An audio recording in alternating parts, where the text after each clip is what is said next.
Start करते हैं आज धारिता पर परावैद्युत का प्रभाव। ठीक है ना। धारिता पर किसका प्रभाव? परावैद्युत का।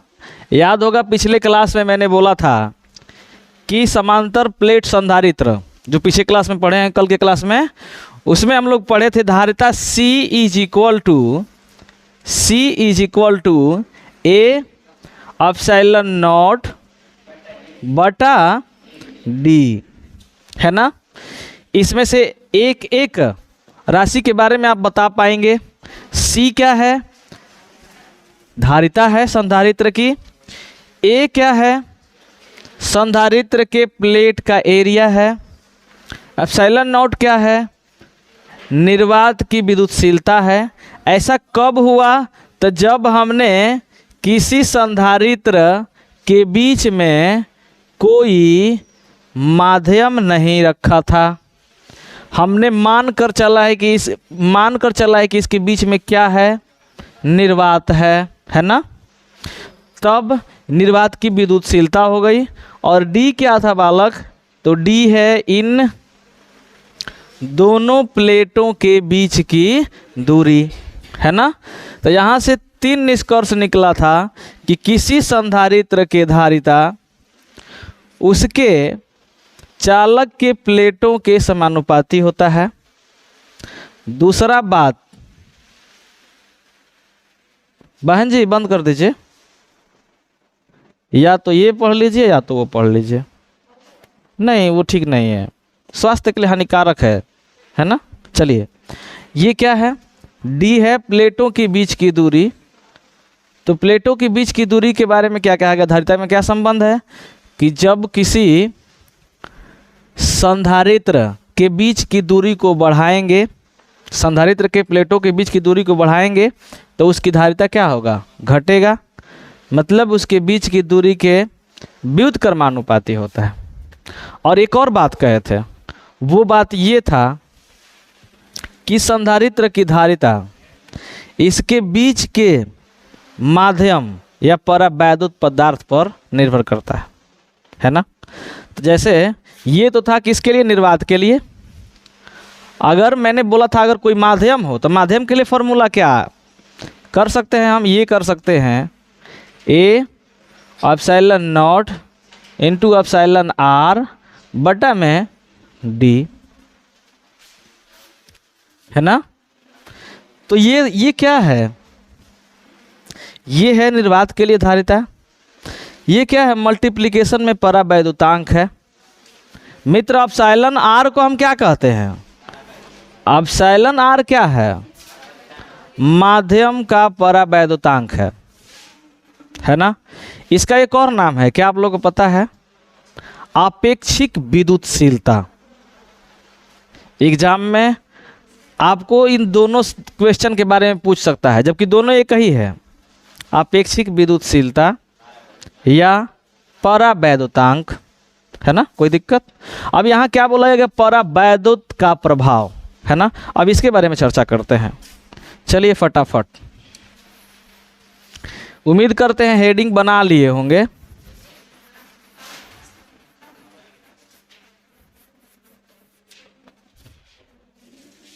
चित्र बनाओ साथ साथ।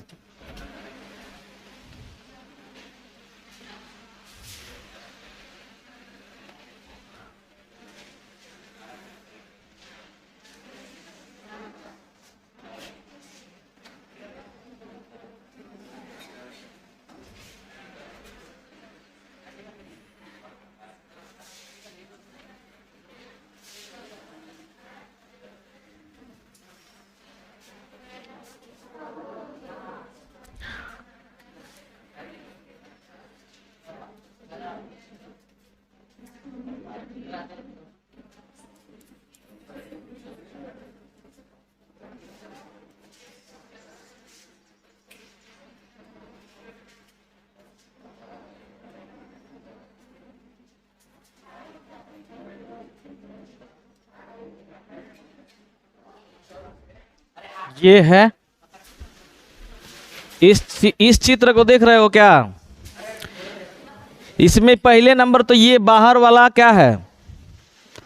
समांतर प्लेट संधारित्र है।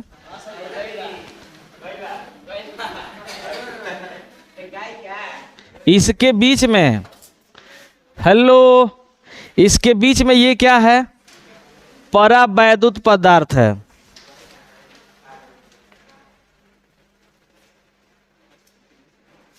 अब क्या तुम लोगों को ये पता है कि परावैद्युत पदार्थ किसे कहते हैं?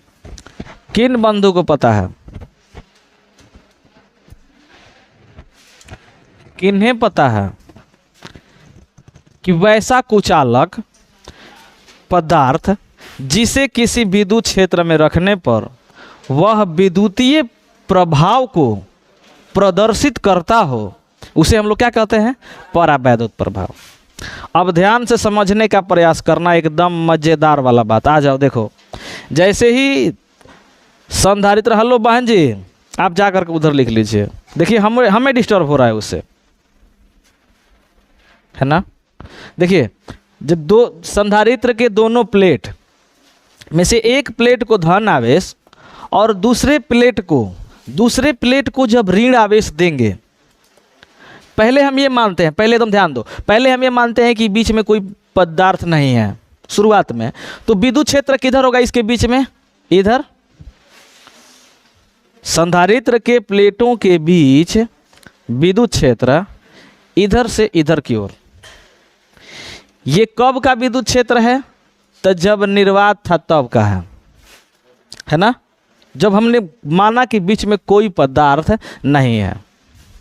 बोलो हाँ, है ना। अब देखो, जैसे ही मैं परावैद्युत पदार्थ को रखा,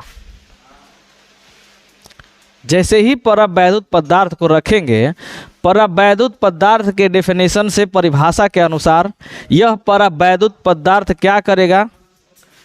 विद्युतीय प्रभाव को उत्पन्न करेगा, है कि नहीं है? तो मित्र, इसके भीतर, इस परावैद्युत पदार्थ के भीतर जितने भी ऋण आवेश होंगे वो धनावेश प्लेट की ओर चले आएंगे। बोलो हाँ, ये ठीक है। तो मित्र, हम क्या कर देंगे कि इधर ऋण आवेश को ला देंगे। ये हम नहीं ला रहे हैं, ये अपने से आ रहा है। किसके प्रभाव से? बाह्य विद्युत क्षेत्र के प्रभाव से इस प्लेट की ओर आ जाएगा। अच्छा, इधर कौन सा आवेश आएगा?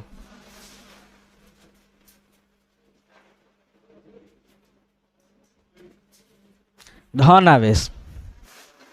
कोई दिक्कत? यदि हमने माना, कल भी मान कर रखा था कि दोनों प्लेट जो है, इसका एरिया क्या है?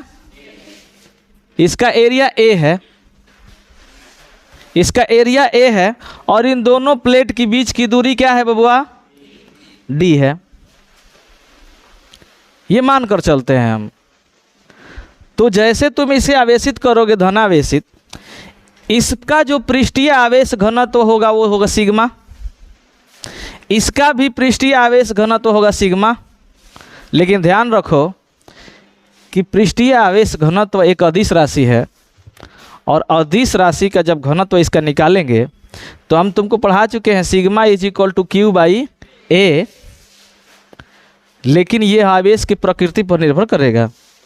जब धनावेश वाला आवेश रखोगे तो इसका मान धनात्मक आएगा, और जब ऋण आवेश रखोगे, ऋण आवेश का मान रखोगे, तो इसका मान क्या आएगा? ऋणात्मक आएगा। बस तुम्हें ये समझना है, ये जानना है। कोई दिक्कत? अब बताओ, तो ये बाह्य विद्युत क्षेत्र हो गया, ठीक है। लेकिन जैसे ही तुम परावैद्युत पदार्थ को इसके बीच में रखे, यह परावैद्युत पदार्थ भी क्या हो गया? ध्रुवित हो गया। ध्रुवण पढ़े हो, ध्रुवित हो गया। तो इसके भीतर भी विद्युत क्षेत्र क्या होगा? उत्पन्न होगा। किसके भीतर? तो बबुआ, इस परावैद्युत पदार्थ के भीतर। क्या सही कह रहे हैं? क्योंकि देखो, इधर ऋण आवेश, इधर धन आवेश, इसके भीतर भी विद्युत क्षेत्र उत्पन्न होगा। इसके भीतर विद्युत क्षेत्र जो उत्पन्न हुआ उसकी दिशा किधर है बालक? इस परावैद्युत पदार्थ के भीतर का जो विद्युत क्षेत्र है उसकी दिशा किधर होगा? धन आवेश से ऋण आवेश की ओर, अर्थात इधर होगा। तो इसको हम लोग आई ई कह देंगे तो कोई दिक्कत, ई आई कह देंगे तो कोई दिक्कत। ये भीतर का बात है, ये बाहर का बात है, कोई दिक्कत। अब बताओ कि इस पूरे व्यवस्था अब जहां हम लोग परावैद्युत पदार्थ रखे हैं, इस पूरे व्यवस्था में ई नेट कितना होगा? अब कहोगे ई नेट क्या है? तो ई नेट मतलब कुल विद्युत क्षेत्र। इस संधारित्र के प्लेटों के बीच कुल विद्युत क्षेत्र कितना होगा? तो कुल विद्युत क्षेत्र ई नॉट माइनस ई आई होगा। क्यों? क्योंकि ई नॉट की दिशा इधर है, ई आई की दिशा इधर है। अब कहोगे सर ये मान क्या बड़ा है कि आप कह दे रहे हैं कि ई नॉट माइनस ई आई? तो ये कोई ज़रूरी नहीं है कि ये वाला बात बड़ा है, लेकिन ध्यान रखो ये जो विद्युत क्षेत्र उत्पन्न होता है परावैद्युत पदार्थ में, उस विद्युत क्षेत्र को हम लोग प्रेरित विद्युत क्षेत्र कहते हैं। क्या याद है इस बात को? परावैद्युत पदार्थ का जब मैं कॉन्सेप्ट बता रहा था तो मैं बताया था कि किसी बाह्य विद्युत क्षेत्र में जैसे ही किसी परावैद्युत पदार्थ को रखते हैं, परावैद्युत पदार्थ ध्रुवित हो जाता है और उसमें प्रेरित विद्युत क्षेत्र उत्पन्न होता है। ठीक है ना? तो प्रेरित विद्युत क्षेत्र निर्भर करता है उसके बीच के इलेक्ट्रॉनों पर। मतलब इसमें इलेक्ट्रॉन कितने हैं, यदि इलेक्ट्रॉन ज़्यादा हैं तो इधर चले आएंगे, है ना? तो ये जितना इलेक्ट्रॉन होगा उतना ही तो प्रोटॉन होगा, मतलब ऋण आवेश और धन आवेश। ठीक है ना? तो यहाँ हम कह देंगे ई नॉट माइनस ई आई, कुल विद्युत क्षेत्र बराबर ई नॉट माइनस ई आई। अब यहाँ ई नॉट क्या है? तो ये संधारित्र के चालक प्लेट के बीच का विद्युत क्षेत्र है। इस विद्युत क्षेत्र को हम लोग कल निकाल करके आए थे, कल के टॉपिक में थोड़ा सा देख लो, यही तो है, ये है कुल विद्युत क्षेत्र। इधर एक E1 और दूसरा E2, E1 भी इधर, E2 भी इधर, तो कुल विद्युत क्षेत्र हम लोग निकाले थे उधर ही, प्लस आवेशित प्लेट से माइनस आवेशित प्लेट की ओर। और मान कितना आ गया था बबुआ?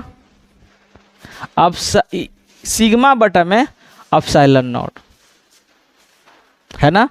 तो मित्र हम यहाँ इस वैल्यू को रख दें,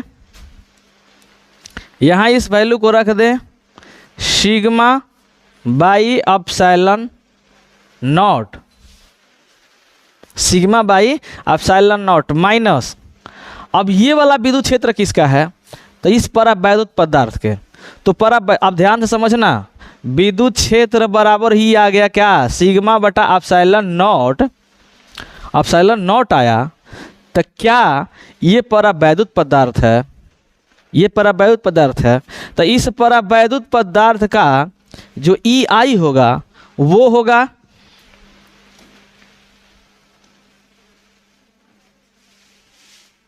वो क्या होगा? तो वो होगा इसका घनत्व। नहीं बोल रहे हो? क्योंकि ये तो घनत्व का मान रखा हुआ है, आवेश घनत्व है ना सिग्मा, यहाँ देखो तो आवेश घनत्व ही ना है। तो अब इस माध्यम का आवेश घनत्व, तो बबुआ रे इस परावैद्युत पदार्थ के आवेश घनत्व को हम क्या मान लिए? मान ले रहे हैं सिग्मा पी। किसके? इसके। न समझ में आ रहा हो तो फिर से देखो एकदम ध्यान से, उम्मीद करते हैं समझाने का प्रयास करेंगे। पहले समझो, ये वाला प्लेट है, ये प्लेट है, इस प्लेट को जब तुम आवेश दिए, आवेशित हो गया, ये प्लेट आवेशित हो गया, आवेश वितरित हो गया, तो हम लोग आवेशों के वितरण से उसका घनत्व निकालते हैं ना, आवेश घनत्व। तो आवेश घनत्व हम लोग निकालते हैं क्या, सिग्मा। सिग्मा बराबर क्या होता है, क्यू बाई ए। बोलो हाँ, रखते हैं ना। तो बालक यहाँ सिग्मा हम लिए आवेश घनत्व बाहर वाला प्लेट के, तो इधर भी उतना ही हुआ क्योंकि दोनों का एरिया सेम है, दोनों पर बराबर आवेश है, लेकिन एक पर धन आवेश और दूसरे पे ऋण आवेश है ना। ये बात समझ में आया। अब समझो कि जैसे ही हम इस परावैद्युत पदार्थ को, जैसे ही हम इस परावैद्युत पदार्थ को, जैसे ही हम इस परावैद्युत पदार्थ को रखेंगे विद्युत क्षेत्र में, एक धनावेशित प्लेट की तरफ, ध्यान दो, धनावेशित प्लेट की तरफ ऋणावेश आ जाएंगे, इतना बात सत्य है, और ऋणावेशित प्लेट की तरफ धनावेश आ जाएंगे। मतलब धनावेश प्लेट की ओर ऋण आवेश आकर्षित हो जाएंगे और ऋणावेश प्लेट की ओर धनावेश आकर्षित हो जाएंगे। ये बात समझ आया, ठीक है ना। तो अब समझो कि मित्र ये आवेश भी तो वितरित है, इकट्ठा नहीं ना है, वितरित है ना। वितरित मतलब क्या होता है, बटा हुआ, ठीक है। इधर भी वितरित है, तो इधर कौन सा आवेश वितरित है, धन आवेश। इधर कौन सा आवेश वितरित है, ऋण आवेश। यहां तक क्लियर हुआ। तो जब आवेश वितरित हो गया तो इस परावैद्युत पदार्थ के इस सिरे पर और इस सिरे पर, दोनों सिरे पर पृष्ठीय आवेश घनत्व तो हम ज्ञात कर सकते हैं, है ना। पृष्ठीय आवेश घनत्व तो हम ज्ञात कर सकते हैं। हम पहले लिख सकते हैं कि पृष्ठीय आवेश घनत्व तो इसका होगा कितना। तो जैसे इस प्लेट को हमने सिग्मा कहा, तो इस प्लेट का भी पृष्ठीय आवेश घनत्व क्या होगा, सिग्मा होगा। लेकिन परावैद्युत पदार्थ है तो इसको हमने कह दिया सिग्मा पी। क्या ये बात समझ आ रहा है। तो ये वाला होगा माइनस सिग्मा पी, और ये वाला क्या होगा, प्लस सिग्मा पी। कितने लोग को ये बात समझ आया, कितने लोग समझ पाए। ना समझ में आया तो फिर से बोलो, फिर से बताऊंगा। जल्दी से बोलो, फटाफट बोलो।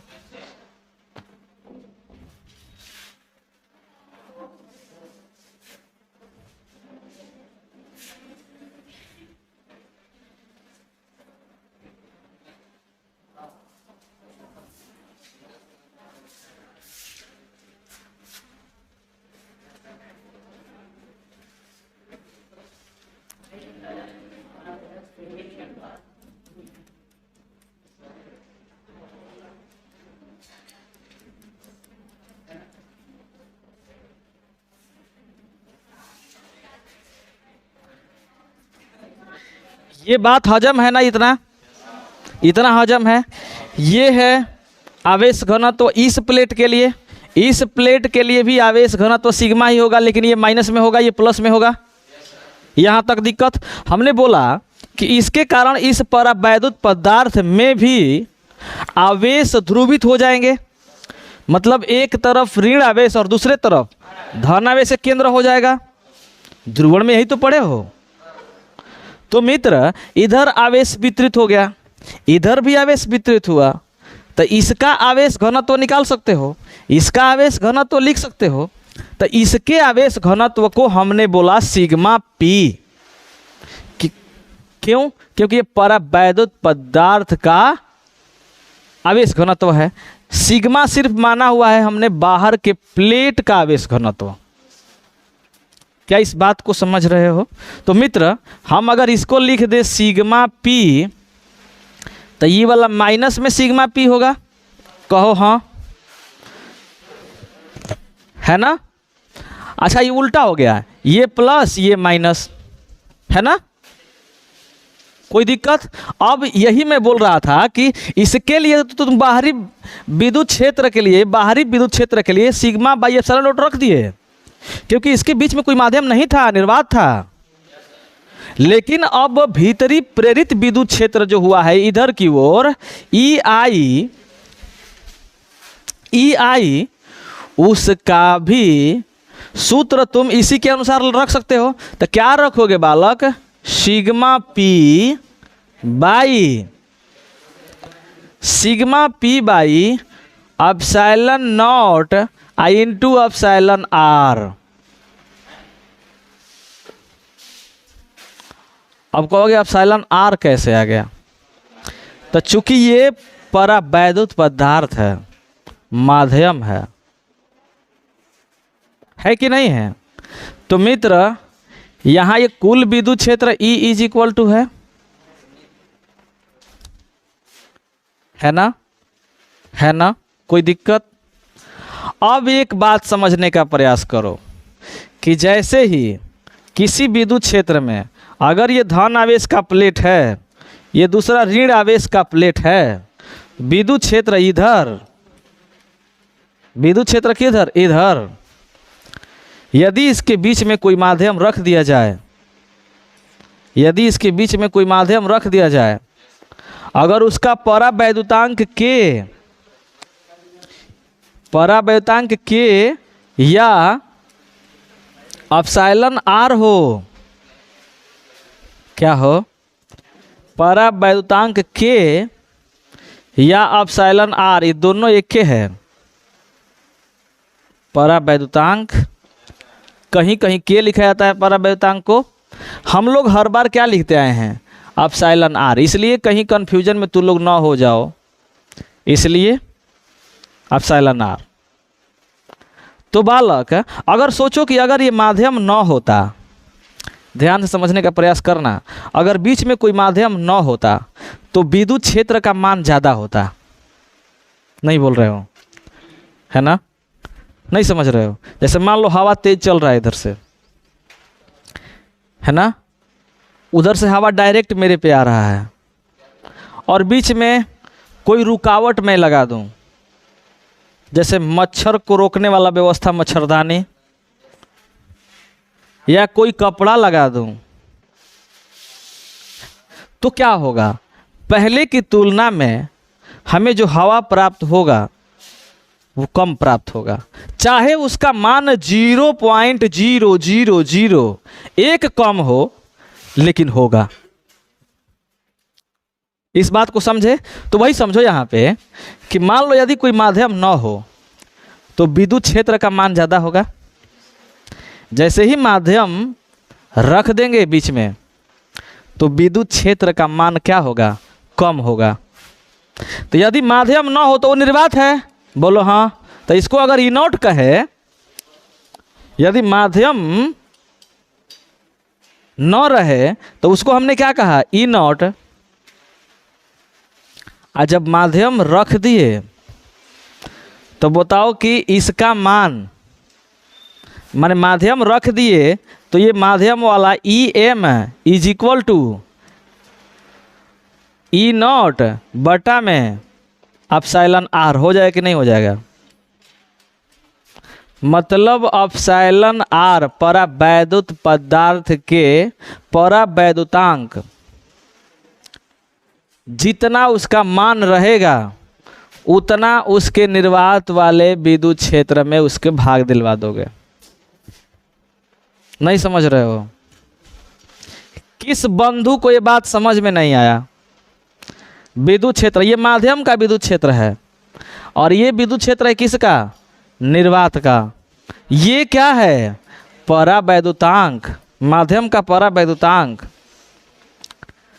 अभी एक बार और हजम करने के लिए, हजमोला जैसा हजम करने के लिए लो, टॉनिक जैसा काम करेगा एकदम। देखो कब?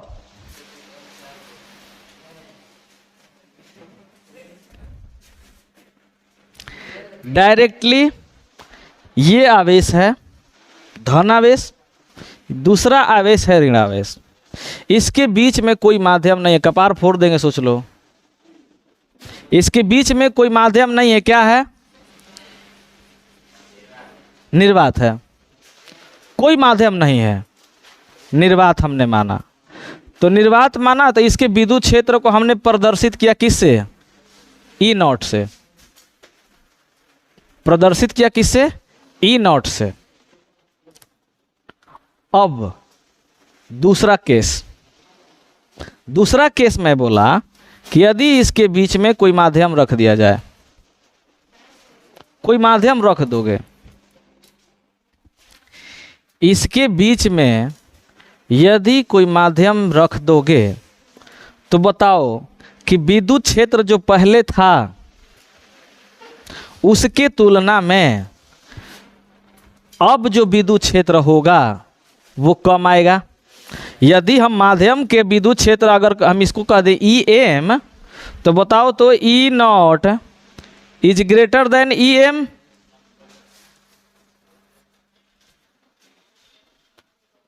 क्या ये बात सत्य है, ट्रूली सत्य है? क्यों बहन जी, ये बात सही है? हाँ देखिए तो सही, इधर देखिए, हमने बोला कि ये निर्वात के लिए है, ये बोला माध्यम के लिए ईएम है। कैसे तुम लोग नहीं समझ रहे हो यार? आखिर कैसे?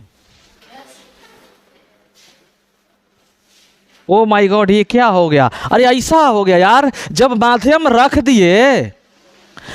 अच्छा, और एग्जाम्पल मस्त वाला समझो। जैसे मान लो सूर्य की रोशनी डायरेक्ट हमें मिल रही है, बीच में कोई बादल उदल ना हो, आकाश साफ हो एकदम, तो बताओ कि धूप जो लगता है वो खूब कड़ाके की लगता है कि नहीं लगता है?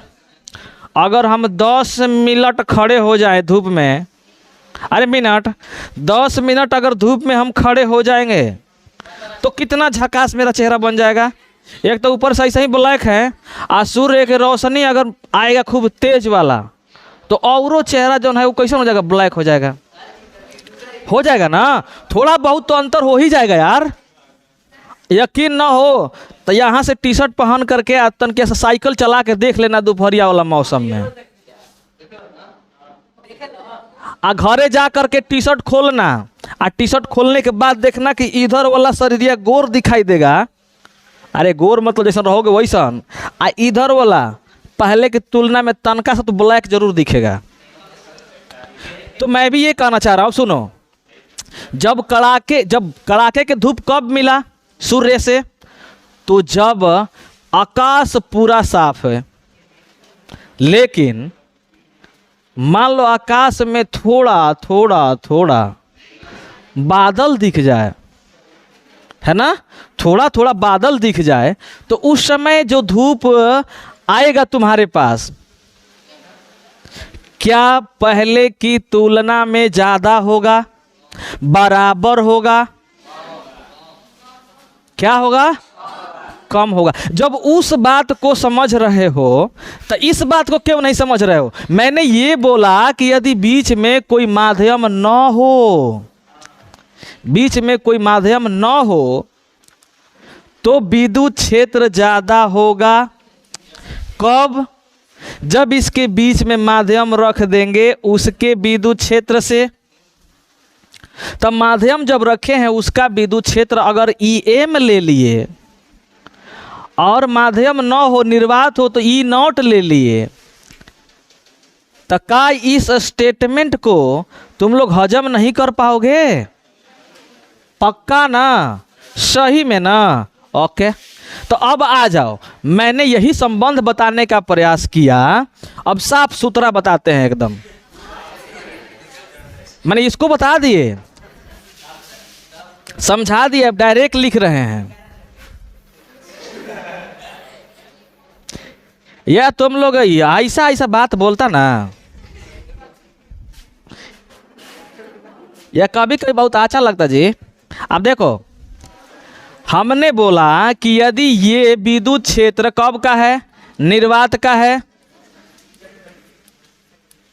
निर्वात का विद्युत क्षेत्र। दूसरा, ये जो विद्युत क्षेत्र है वो कब का है? जब उसके बीच में कोई परावैद्युत पदार्थ है। माध्यम के लिए कह दें हम, माध्यम के लिए कह दें तो बबुआ रे, अच्छा ये एप्सिलॉन आर यदि परावैद्युतांक हो,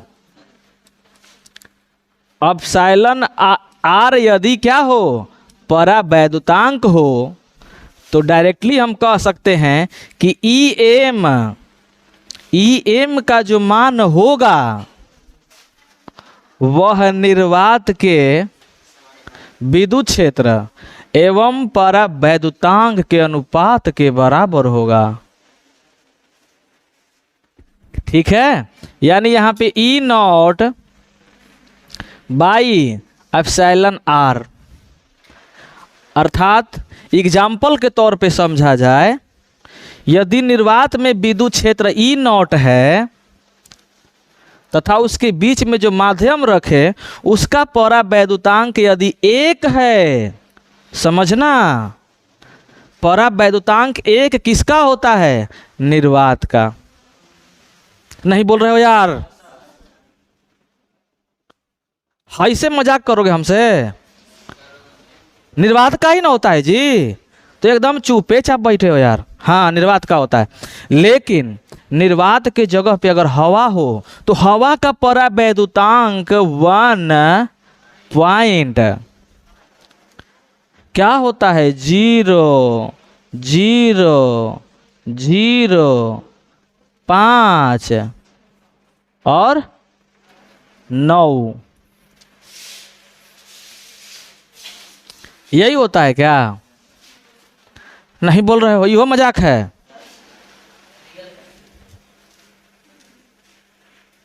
लेकिन हम लोग क्या करते हैं, गलती से हवा का परावैद्युतांक भी निर्वात के परावैद्युतांक के बराबर मानते हैं। इसके अलावा, हेलो बहन जी, हेलो, अब बता दीजिए, यदि परावैद्युतांक, यदि मान लो कि माध्यम, सॉरी परावैद्युतांक नहीं, परावैद्युत पदार्थ यानी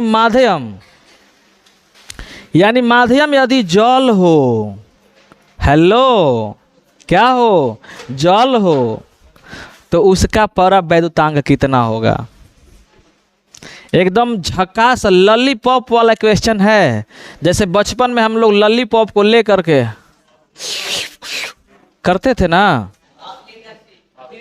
जैसे एक ही बार में चाट जाते थे, मजा आ जाता था, उतना लॉलीपॉप वाला क्वेश्चन है। ऑब्जेक्टिव में पूछा गया है बिहार बोर्ड में ये क्वेश्चन। कितना होता है? 8 पर 0, ओके, 8 पर 0, या कहीं कहीं 8 पर 1 भी लिखता है, कहीं कहीं 8 पर 1 भी लिख देता है। तो आप लोग टेंशन को पेंशन दे देना, दोनों एक के है। यार ऐसा कैसे होगा यार, ये ऐसे, ये तो ये क्वेश्चन वो वाला हो गया। अब एक बार मैं ज्योग्राफी पढ़ा 10वां क्लास में, उस समय ये क्वेश्चन बताया था कि इस पृथ्वी का जो सबसे बड़ा शिखर है, कौन शिखर, गुटका शिखर नहीं, हिमालय का सबसे ऊंची चोटी, उसका ऊंचाई जो है 8,848 मीटर है। लेकिन हमने बोला कि कहीं कहीं, ये तो ठीक है, कहीं कहीं बबुआ रे 8,850 मीटर कह देता है।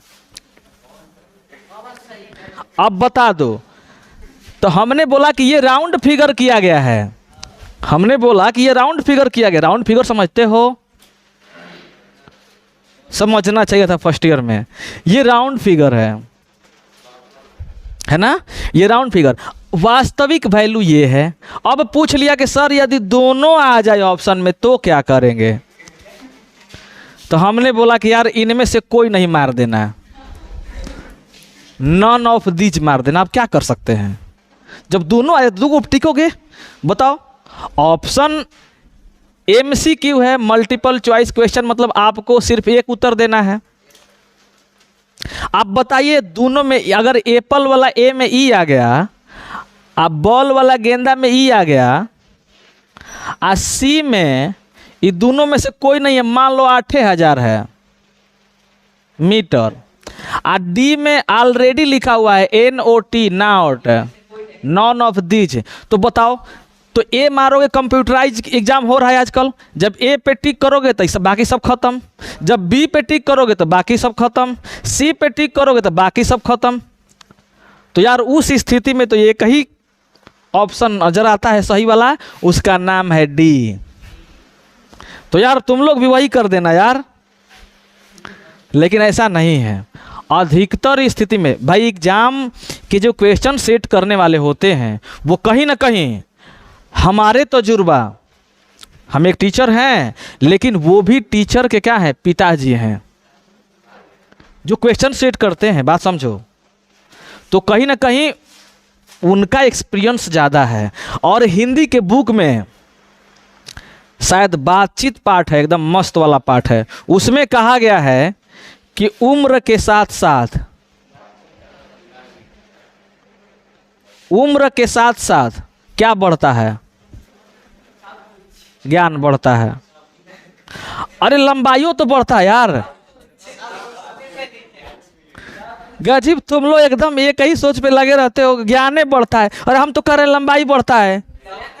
लेकिन लंबाई एक समय के बाद क्या हो जाता है, कांस्टेंट। तो ठीक है, अब बात को समझो थोड़ा सा, 1 मिनट। हमने बोला कि यदि मान लो कि हवा हम ले लिए तो उसका परावैद्युतांक रखेंगे 1 लगभग, लेकिन यदि हम जल ले लिए माध्यम, तो बताओ यहां मान रखेंगे इसका, यानी 80 गुना विद्युत क्षेत्र का मान कम हो जाएगा। कब? जब उस विद्युत क्षेत्र के बीच में जल रख दिया जाए। न यकीन हो तो एक चुंबक ले लेना, एक चुंबक को पहले डायरेक्ट कनेक्ट करवा के देखना। चुंबक भी व्यवहार करता है लगभग आवेश की तरह, लगभग, टोटली नहीं।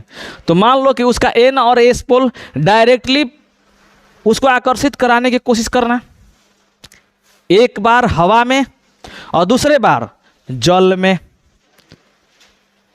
भाई चुंबक को कहीं ना कहीं एक ऐसी दूरी प्राप्त होगी जिसको तुम छोड़ोगे तो वो अपने से सट जाएगा। क्या सही कह रहे हैं? उस समय आकर्षण बल जब दोनों का बराबर हो जाए और दूरी कम हो जाए तो बल लगा करके उससे चिपका लेगा।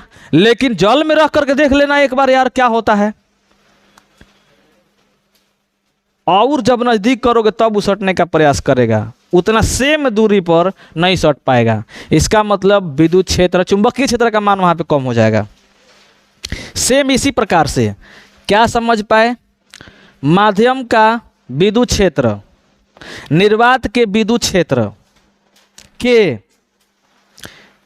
जितना परावैद्युतांक मान है उसमें भाग दिलवा दोगे तो ये वाला मान ज्ञात हो जाएगा।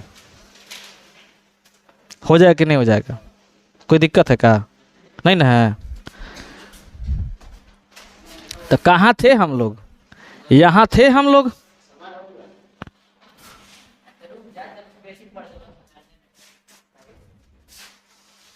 समय हो गया है तो कोई दिक्कत नहीं, अगले दिन कंटिन्यू करेंगे इसको।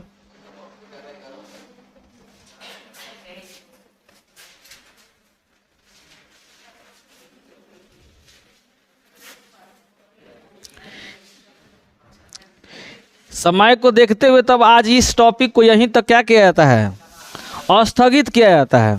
ये पार्ट 1 में रहेगा, ये पार्ट 1 में है और कल पार्ट 2 लॉन्च होगा, है ना, कल शाम को। कोई दिक्कत? ये अभी क्या लिखोगे, छोड़ दो, कल ही लिख लेना। आज कहाँ तक? यहीं तक।